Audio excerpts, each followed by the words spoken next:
అందరికీ నమస్కారం. సుమారు ఒక సంవత్సరం అయింది ధమాకా రిలీజ్ అయ్యి. ఈరోజు మళ్ళీ ధమాకా ఈగిల్ సినిమాతో పాటు ధమాకా సినిమా ఫంక్షన్ జరుపుకోవడం కూడా నిజంగా నాకు తెలిసి సినిమా చరిత్రలో ఇంతకుముందు జరగలేదు అని నేను అనుకుంటున్నాను. ఇది ఒక గొప్ప పరిణామం అని నా భావన. ఈ సంవత్సర కాలంలో నా జీవితంలో చాలా పెను మార్పులు జరిగాయి. ఉత్థాన పతనంలో ఉన్న నా జీవితం, ఉత్థాన పతనం అంటే ఏం లేదు, అంటే తెలుగులో చెప్పండి అన్నారు అక్కడ వాళ్ళు ఎవరో. చాలా అంటే చాలా ఆలోచిస్తున్నటువంటి రోజుల నుంచి చాలామంది ఆలోచించే దిశగా నా అడుగులు పడ్డటువంటి సందర్భం ధమాకా. ఈ సినిమా అవకాశం ఇచ్చినందుకు Vishwaprasad sir, Vivek sir and director Trinath sir, Prasanna గారికి మనస్ఫూర్తిగా ధన్యవాదాలు. అలాగే నా హీరో, మనందరి హీరో, నా ఇలవేల్పు మీ అందరికీ తెలుసు, రవితేజ సార్. ఎప్పుడు మాట్లాడినా ఎక్కడో తెలియని భావన కలుగుతుంది నాకు. ఎందుకంటే నాకు అలాంటి సంఘటనలు ఆయనతో నేను కొన్ని షేర్ చేసుకున్నాను.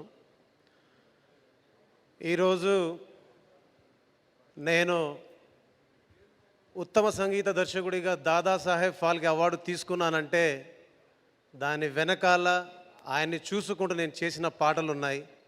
ఈరోజు నేను ఉత్తమ సంగీత దర్శకుడిగా 2022కి best popular music director award తీసుకున్నానంటే దాని వెనకాల రవితేజ సార్ ప్రేమ ఉంది. ఈరోజు నేను ఇక్కడ నిలబడి మాట్లాడుతున్నందుకు నా పాటకు దక్కిన గౌరవాన్ని ఆయన నాకు ఇచ్చిన గౌరవంగా నేను భావిస్తుంటాను. అలాగే ఈరోజు మీ అందరి ముందు నిలబడి సగర్వంగా మాట్లాడుతున్నానంటే నా ప్రతి అడుగు వెనకాల, ప్రతి పదం వెనకాల, ప్రతి పాట వెనకాల నన్ను ప్రోత్సహించిన ఆయన మాటలు ఉన్నాయి. అందుకే ఈ సంవత్సరం తర్వాత కూడా ఈరోజు మీ ముందు ఉన్నానంటే అది రవితేజ సార్. చివరి శ్వాస వరకు ఇది చెప్తే అతి అయిపోద్దేమో కానీ ఆయనకు నచ్చదు ఇవన్నీ. నా చివరి శ్వాస వరకు, నా కంఠంలో ప్రాణం ఉన్నంత వరకు, నా కంఠంలో పాట ఆడుతున్నంత కాలం ఆయనకు పాటలు చేస్తూనే ఉంటాను. ఆయనను పిలిచిన ప్రతిసారి పాటలు చేస్తూనే ఉంటాను.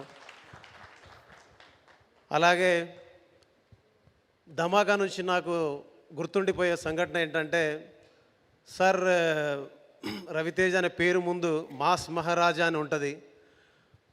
ఆ టైటిల్కి పాట చేసే అవకాశం, అదృష్టం నాకు మాత్రమే దక్కింది.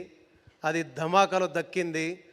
ఏ తో మాస్ మాస్ రాజా జర్రా ఉఠాకే మార్ బ్యాండ్ బాజా, హే రామచ్చా హేమతో మాస్ మాస్ రాజా జర్రా ఉఠాకే మార్ బ్యాండ్ బాజా.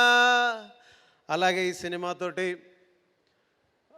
మంగ్లీ గారు ఇందాక ఒక మాట అన్నారు, ప్రతి గడప గడప కానీ నిజమండి.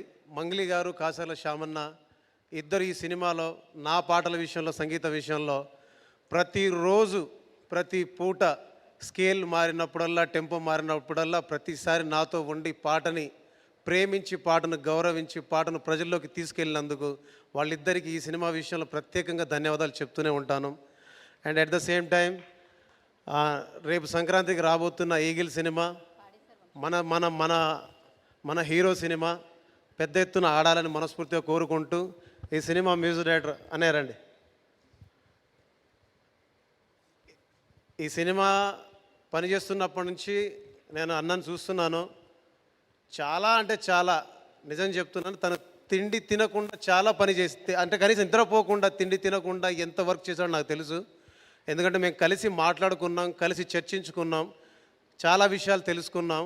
సో ఇలాగా నాలాంటి కొత్త మ్యూజిక్ డైరెక్టర్ని, అంటే కనీసం పేరు లేని నాలాంటి వారికి అవకాశం ఇచ్చి ప్రోత్సహించి రవి సార్, మాలాంటి వాళ్ళందరికీ అవకాశం ఇచ్చి అన్నం పెట్టి మా తల్లిదండ్రుల ముందు మమ్మల్ని సగర్వంగా నిలబెడుతున్నందుకు, ఇలాంటి వ్యక్తులకు అవకాశం ఇస్తున్నందుకు, మున్ముందు మాలాంటి వాళ్ళు చాలామందికి అవకాశాలు రావాలని, వాళ్ళందరికీ మా అందరికంటే ఎక్కువ పేరు రావాలని, వాళ్ళు బాగా బాగా పనిచేయాలని మనస్ఫూర్తిగా కోరుకుంటూ, అనయ్య good luck, all the best, thank you so much అమ్మా.